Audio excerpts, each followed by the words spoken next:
You're nothing without me. Those 5 words would follow her for the next 5 years, echoing in quiet rooms and long nights, long after the music of that Manhattan gala had faded away. The ballroom of the Whitmore Foundation Charity Gala glowed beneath warm crystal chandeliers, the kind that reflected light like tiny stars across polished marble floors, and nearly 400 guests in black tuxedos and evening gowns filled the room with the soft murmur of wealth, influence, and carefully practiced smiles. At the center of it all stood Ethan Whitmore, the 36-year-old tech billionaire whose company had just crossed a $40 billion valuation, a man whose name appeared on magazine covers and business channels almost every week.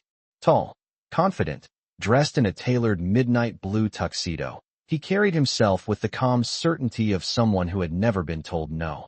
And standing a few feet away from him, beneath the soft gold glow of the chandeliers, was Naomi Carter. Naomi didn't belong to the world of billion-dollar valuations or private jets, but she carried something else instead, something quieter, something harder to measure. Dignity.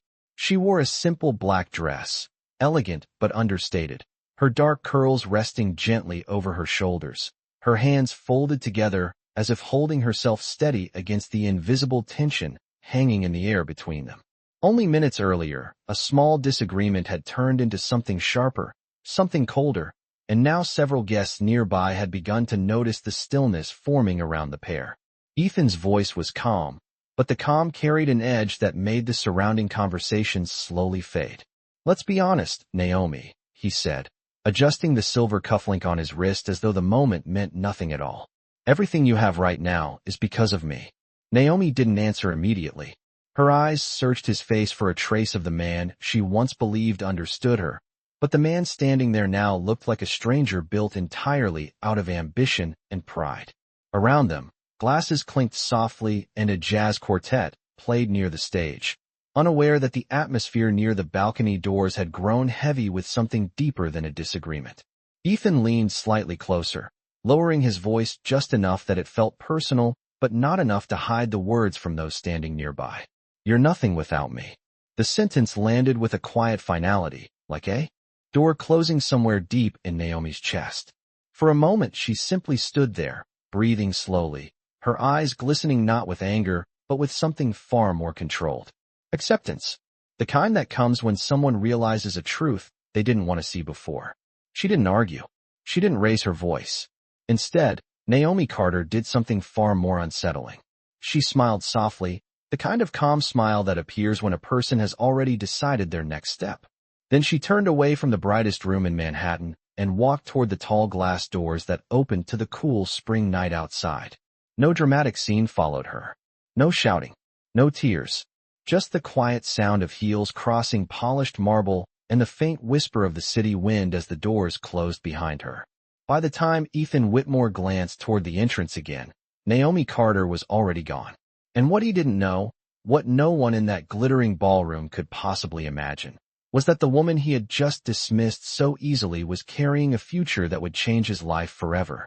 Because that very night, only hours after leaving the gala beneath the cold glow of New York streetlights, Naomi Carter would discover something that even a billionaire like Ethan Whitmore could never have predicted. She wasn't walking away alone. She was carrying 3 new heartbeats. The night air outside Manhattan felt colder than Naomi Carter remembered, the wind moving through the streets between tall buildings as if the city itself was exhaling after the long, glittering evening behind her. The noise of taxis, distant sirens, and late-night traffic replaced the soft music of the ballroom. Yet Naomi barely noticed any of it as she walked slowly down the sidewalk in her heels, her mind replaying the words she had just heard. "You are nothing without me." The sentence repeated quietly in her thoughts, not like a wound, but like a lesson she had finally understood. By the time she reached the small apartment she rented nearly 20 blocks away, the city lights had softened into a pale glow beyond the window, and the exhaustion of the evening began to settle into her shoulders. She slipped off her shoes near the door and sat on the edge of the couch in the dim light, letting the silence of the room surround her. For a long moment, she simply breathed, staring at the quiet reflection of the skyline through the glass. She had spent 2 years believing that Ethan Whitmore saw something in her that the rest of the world often overlooked. Intelligence. Determination. The quiet resilience she had carried since childhood. But the man standing beneath those chandeliers tonight had looked at her as if she were nothing more than a chapter he could close whenever he pleased. Naomi pressed a hand gently against her stomach, more from instinct than thought, and a faint uneasiness moved through her. For the past several weeks, she had felt unusually tired, her mornings slower, her appetite different, and though she had dismissed it as stress from long work hours, the feeling now returned with a quiet persistence that she could not ignore. 2 days later, beneath the soft fluorescent lights of a small medical clinic on the Upper West Side, Naomi sat in a simple examination room while a doctor studied the results of a routine test. The doctor's expression changed slowly, not with concern but with surprise, and Naomi felt her heart begin to beat faster inside her chest. When the doctor finally spoke, her voice was calm and careful, as though she understood that the next sentence would change the direction of someone's life. Naomi Carter was pregnant. For a moment the words seemed to float in the air without meaning, and Naomi blinked as if waiting for the doctor to clarify something she must have misunderstood. But the doctor continued gently, explaining the results of the ultrasound, turning the small monitor so Naomi could see the faint shapes forming within the image. Naomi leaned forward slightly, her breath catching as she tried to understand what she was seeing. There was not just one heartbeat on the screen. There were 3. The room became completely still as the quiet rhythmic sound of those tiny heartbeats filled the air, soft but unmistakably alive. Naomi's hand slowly covered her mouth, her eyes widening with disbelief and something deeper than fear. 3 children. 3 lives beginning at the same moment her own world had quietly fallen apart. Outside the clinic window, the late afternoon sun stretched across the buildings of Manhattan, the city continuing its busy rhythm as if nothing extraordinary had happened at all. But inside that small room, Naomi Carter realized something that Ethan Whitmore did not know and might never discover for years. The woman he believed was nothing was about to carry 3 new futures into the world. The weeks that followed moved forward with a quiet determination that surprised even Naomi Carter herself. As if the moment she heard those 3 steady heartbeats, something inside her had shifted from uncertainty to purpose. Manhattan still woke each morning with the same restless rhythm of honking taxis and crowded subway platforms. But Naomi began to see the city differently now, not as a place of glittering towers and distant success, but as a landscape she would have to navigate carefully for the sake of the 3 small lives growing within her. She did not call Ethan Whitmore. She did not send a message or leave a letter explaining what had happened after that night beneath the chandeliers. Instead, she made a decision that felt both terrifying and strangely peaceful. She would build whatever future awaited her without asking anything from the man who believed she was nothing. Months passed, and the quiet apartment 20 blocks from the bright financial district slowly transformed into a space filled with preparation. A small crib became 3.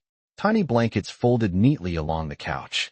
Bottles stacked beside a second-hand changing table that Naomi assembled herself late one evening while soft rain tapped against the window. During the day, she worked long hours at a neighborhood accounting office, carefully managing numbers for small businesses that would never appear in glossy magazines. At night, she read books about raising multiples, learning every detail she could about caring for 3 newborns at once. Some evenings, exhaustion pressed down on her shoulders so heavily that she wondered if she could truly do this alone. Yet each time that doubt appeared, she would rest her hand gently against her stomach and feel the quiet reminder that she was no longer walking through the world by herself. The day the triplets were born arrived on a bright autumn morning when the air outside carried the cool crispness of early October. The hospital room filled with soft voices and steady movement as nurses guided Naomi through the long hours that followed. And when the first cry finally echoed through the room, Naomi felt tears slide down her face before she even realized she was crying. Within minutes, there were 3 small newborns resting in warm blankets beside her, each one breathing softly, each one impossibly real. Naomi named them Noah, Nathan, and Nora. As the nurses placed them gently into her arms one by one, Naomi noticed something that made her pause in quiet amazement. Their tiny eyes, still adjusting to the bright hospital lights, carried the same shade of pale blue she had once seen looking back at her from across a ballroom. The resemblance would grow clearer as the months passed. By the time the children learned to crawl across the small living room carpet, anyone who looked closely could see the unmistakable reflection of Whitmore in their expressions. But Naomi never spoke his name. The years that followed became a rhythm of school lunches, bedtime stories, and early mornings when three small voices filled the apartment with laughter before the sun had fully risen over the city skyline. Naomi worked 2 jobs now, sometimes 3 during the busiest seasons, yet the quiet pride she carried each evening when she returned home made the long days feel worthwhile. Outside their apartment, the world continued to celebrate the success of Whitmore, whose company expanded across continents while his interviews appeared on national television and business podcasts. Naomi rarely watched those programs, but every now and then his face would appear on a television screen inside a coffee shop or waiting room, and for a moment she would pause before gently guiding Noah, Nathan, and Nora toward the door. Because the children did not yet know that the man whose eyes they had inherited was living a life only a few miles away. 5 years passed with the quiet rhythm of ordinary mornings and determined nights, and Naomi Carter slowly built a life that no one at that glittering Manhattan gala would have imagined possible. Their small apartment had changed over time, not through luxury, but through patience. The once empty living room now held 3 tiny backpacks hanging beside the door, a shelf filled with picture books, and a worn blue couch where Naomi often sat in the evenings while Noah, Nathan, and Nora curled beside her after long days at preschool. The triplets had grown into lively 5-year-olds whose laughter filled every corner of the apartment, their voices sometimes blending together so perfectly that Naomi could barely tell which one had asked the question first. Each morning began before sunrise, when the soft orange light of early dawn slipped through the curtains, and Naomi quietly prepared breakfast while the city slowly woke outside the window. The children would soon tumble into the kitchen in their pajamas, their hair still messy from sleep, arguing playfully about who would sit closest to their mother at the small wooden table. Noah was the curious one who asked endless questions about airplanes and tall buildings. Nathan carried a calm focus beyond his age, often sitting quietly with a book while the other 2 talked. Nora, the youngest by only 2 minutes, possessed a fearless spark that made her laugh louder and run faster than either of her brothers. But what strangers noticed most when they saw the 3 children together was something Naomi herself had learned to recognize long ago. Their eyes. The same pale blue shade that once looked down at her beneath the crystal lights of that distant ballroom now appeared in 3 small faces that studied the world with endless wonder. Naomi never spoke about their father, yet sometimes the resemblance startled even her when sunlight caught their expressions just right. Life had not been easy during those 5 years. Naomi worked early shifts managing accounts for local businesses and later picked up freelance bookkeeping projects after the children were asleep. There were months when every dollar mattered, when grocery lists had to be planned carefully and weekends meant laundry, homework, and quiet evenings at home instead of expensive outings. Yet despite the long hours and the constant balancing of responsibilities, Naomi carried a calm strength that had slowly replaced the uncertainty she once felt. She had built something real, something steady, and every night when she tucked Noah, Nathan, and Nora into their beds, she knew she had proven something far greater than the words spoken to her years ago. Meanwhile, the world continued to celebrate the success of Whitmore. His technology company expanded across the country and into global markets. His interviews appeared on business networks, and his speeches at international conferences drew thousands of listeners eager to hear the perspective of one of the most powerful entrepreneurs in America. One spring afternoon, Naomi received an unexpected email while reviewing invoices at her desk. A large technology conference in Chicago had contacted several small accounting firms to assist with financial coordination during the event, and Naomi's company had been selected as one of the supporting teams. The conference would take place in 1 week at a convention center along the Chicago River and would host some of the most influential leaders in technology and finance. Naomi read the email twice before leaning back in her chair, her mind slowly recognizing a detail mentioned near the end of the message. The keynote speaker for the opening day would be Whitmore.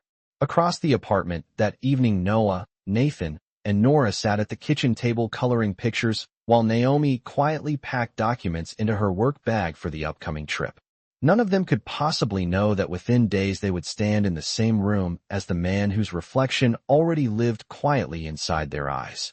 Chicago welcomed the conference week with clear skies and the cool breeze of early spring drifting along the Chicago River.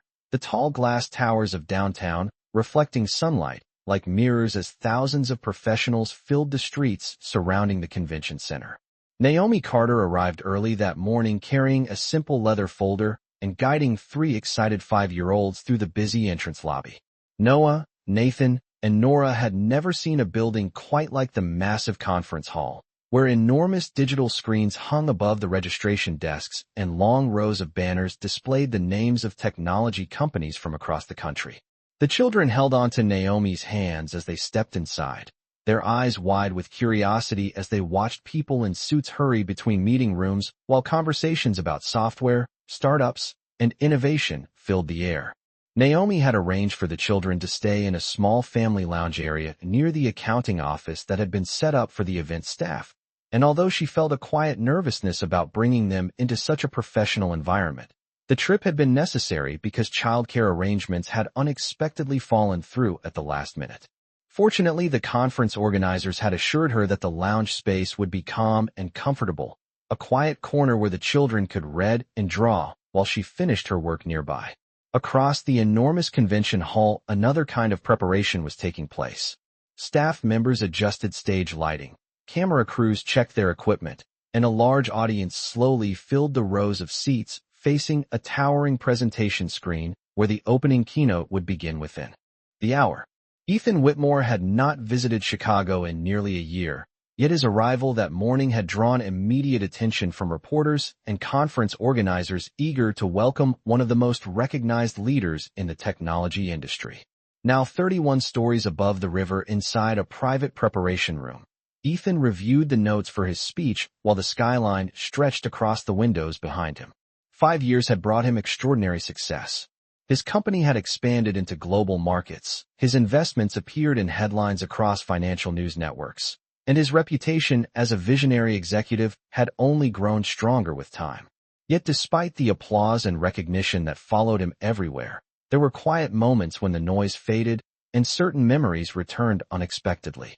Sometimes it was the memory of a woman standing beneath warm chandelier light, with calm dignity in her eyes before turning away without saying another word. Ethan rarely allowed those thoughts to linger, convincing himself that the past had simply moved on. Downstairs in the lounge area, Noah, Nathan, and Nora sat at a small table with colored pencils scattered across the surface while they drew pictures of tall buildings and airplanes on sheets of white paper. The children spoke softly to each other, occasionally glancing around the busy hallway with the curious attention that only young minds possess. A few conference staff members smiled as they passed by, amused by the sight of 3 identical children concentrating seriously on their drawings. Naomi sat a few feet away reviewing spreadsheets on her laptop, but every few minutes she looked up to make sure the children were still comfortable. It was during one of those quiet moments that Noah suddenly paused, lifting his head toward the large television mounted on the lounge wall. The screen had just switched to the live broadcast of the opening keynote stage where the audience inside the main hall applauded as a tall man in a dark suit stepped into the spotlight. Noah stared at the screen for a moment before slowly turning toward his mother, his small voice thoughtful and curious. "Mom," he said gently, "that man on the television looks a little like us." Naomi Carter felt her fingers pause above the keyboard the moment Noah spoke those words, and for a brief second the noise of the busy conference hallway seemed to fade into the background. She slowly lifted her eyes toward the large television mounted on the lounge wall where the live broadcast continued, the camera focused on the tall stage inside the main auditorium. Ethan Whitmore stood beneath bright white lights as thousands of people filled the rows of seats before him, the enormous presentation screen behind him displaying the logo of his technology company.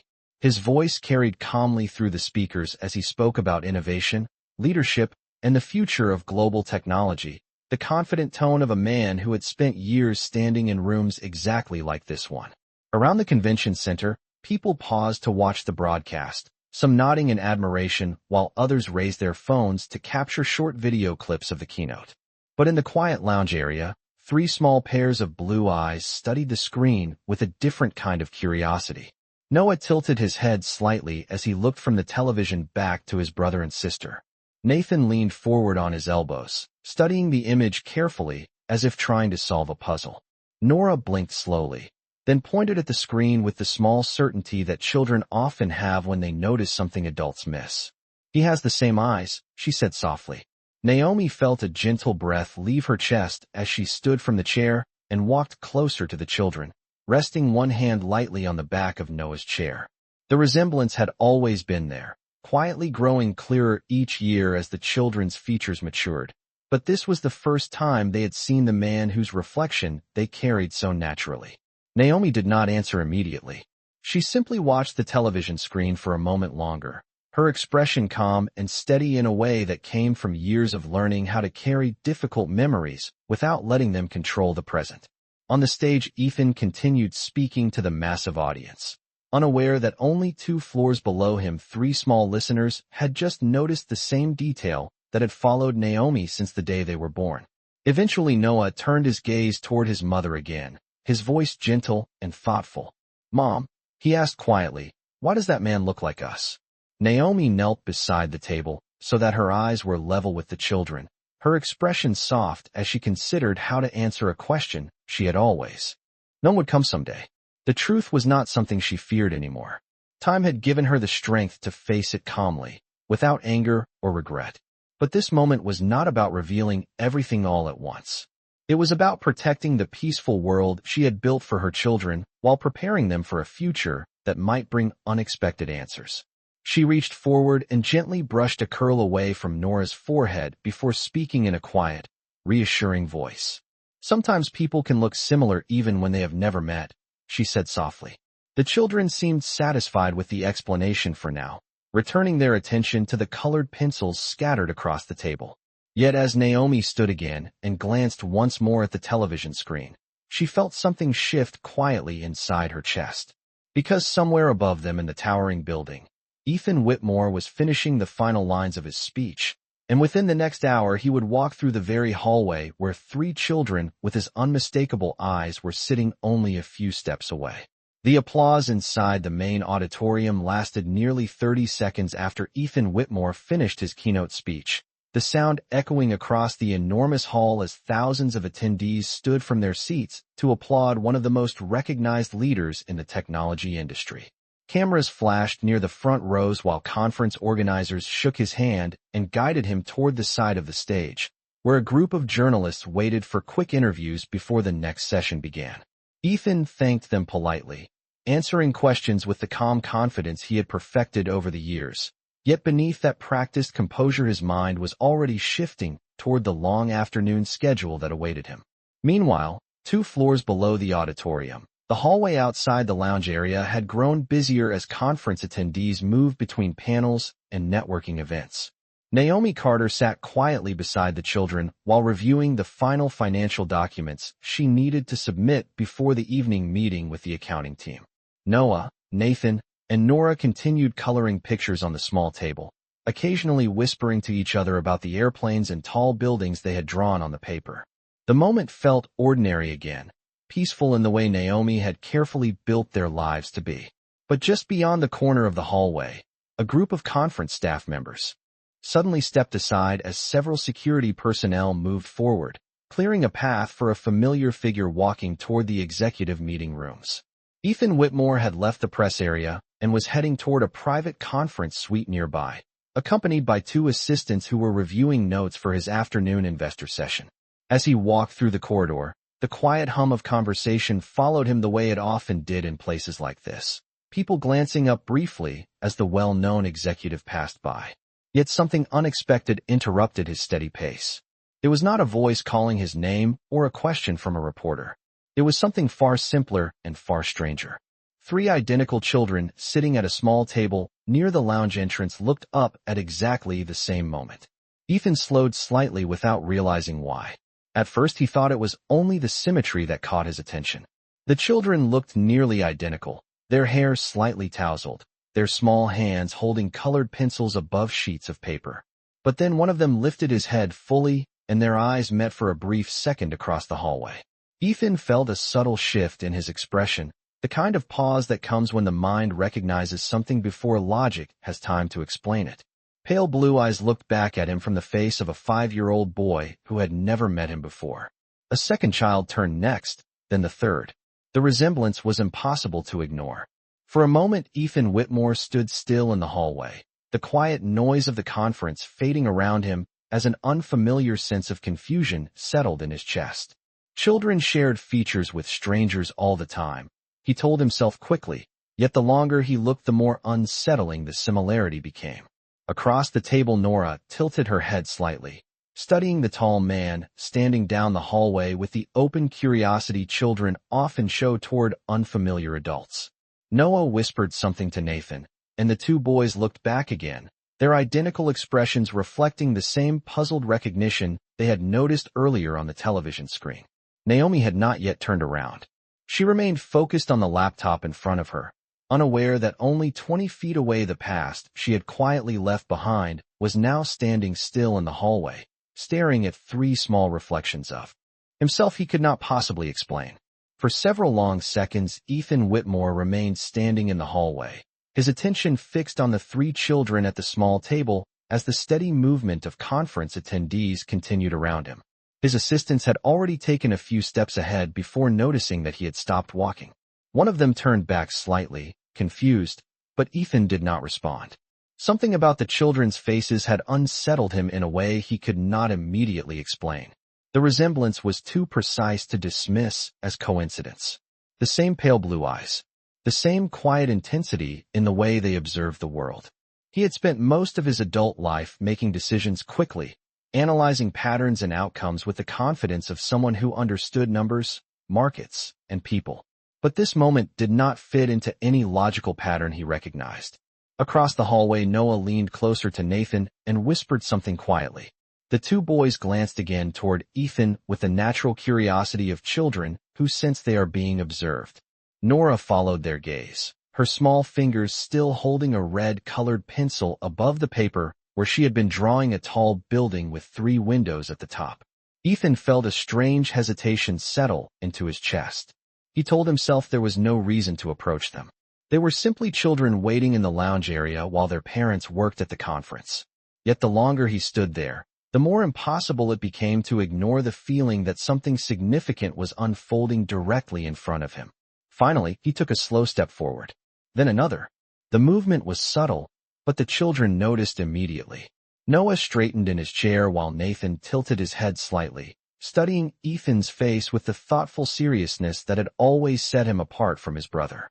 Nora, the boldest of the 3, looked directly at him with open curiosity. "Excuse me," Ethan said gently when he reached the edge of the table, his voice calm, but carrying a quiet uncertainty he rarely allowed others to hear.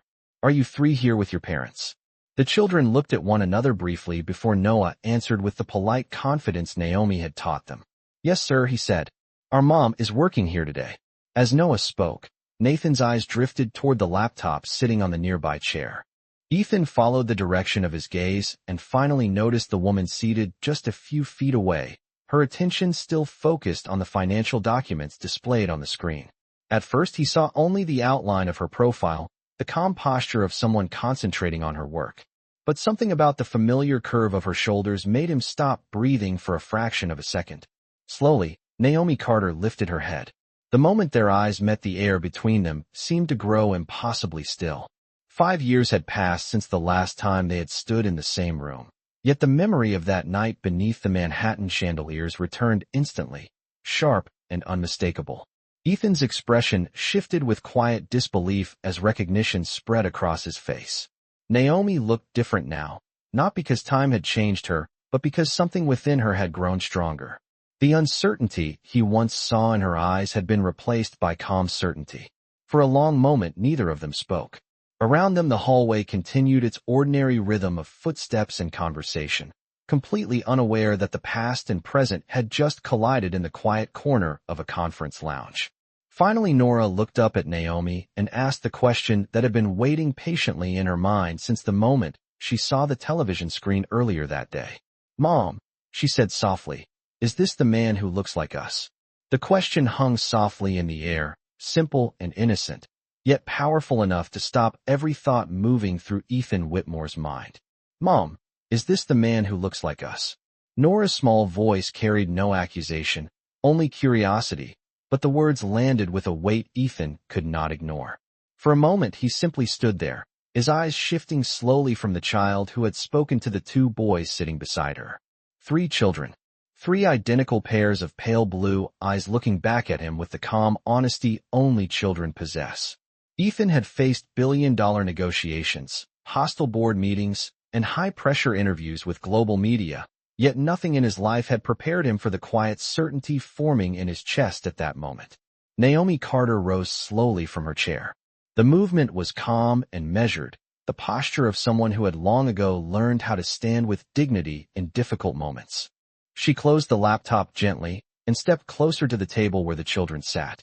For a brief second, Ethan wondered if she would walk away again the way she had 5 years earlier beneath the chandeliers in Manhattan. But Naomi did not leave. She simply looked at him with steady eyes that carried neither anger nor fear, only the calm strength of someone who had spent years building a life without needing permission from anyone else. The hallway noise continued around them, conference guests passing by unaware that something extraordinary was unfolding in the quiet corner near the lounge entrance. Ethan spoke first, though his voice was softer than usual. "Naomi." The single word carried disbelief, recognition, and something deeper that he could not yet name. Naomi nodded slightly in acknowledgement, her expression composed. "Hello, Ethan." The children looked from one adult to the other, sensing that the conversation held meaning beyond what they understood. Noah's curious gaze returned to Ethan's face, while Nathan observed quietly, the thoughtful way he always did when something important was happening. Nora, still holding the red pencil in her hand, waited patiently for the answer to her question. Naomi glanced down at the children and then back at Ethan. For 5 years she had imagined this moment in different ways, sometimes wondering if it would ever come at all. Yet now that it had arrived, she felt none of the fear she once expected. The truth was no longer something fragile. It was simply part of the life she had already built. Naomi knelt beside the table so that she was level with the children, her voice calm and warm. "Yes, Nora," she said gently. "This is Ethan Whitmore." The children looked again at the tall man standing beside them, curiosity lighting their expressions. Ethan felt the world shift quietly beneath his certainty as Naomi continued speaking, her tone steady but unmistakably clear. "And he is the reason you 3 have those blue eyes." Silence followed the words, deep and unmistakable. Ethan Whitmore had built companies worth billions of dollars and commanded rooms filled with the most powerful investors in the country. Yet in that quiet hallway, he felt something far greater than power settle into the space between them. 3 small children were looking at him not as a famous executive or a public figure, but as something far more personal. And, for the first time in his life, Ethan Whitmore understood that the woman he once believed was nothing had quietly built an entire world without him.